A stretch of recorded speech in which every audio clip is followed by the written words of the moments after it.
Bueno, buenos días, mi nombre es Era Hernández de la Cruz y soy la directora de la Escuela Francisco I. Madero de Terrero, Huautla, Hidalgo.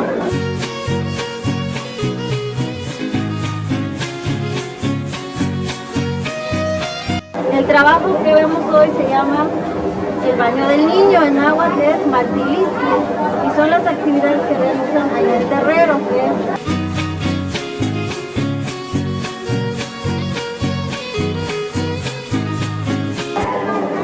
matan el puerco, Piafitzo y Chihuatamali hacen tamales.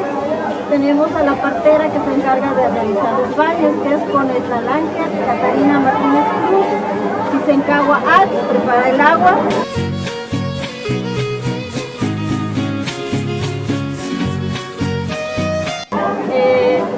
Y Yochiwa Señelis le hace una bendición a las familias que realizan el baño y realiza el baño.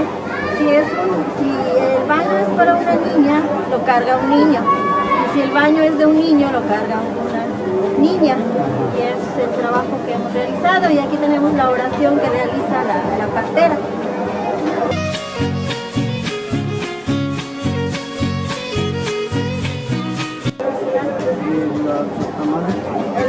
Los tamales se hacen porque cuando ya termina el baño, reparte a toda la gente que asiste al baño, reparte.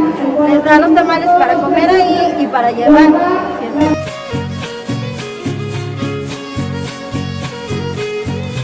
¿A quiénes se nos dan los tamales?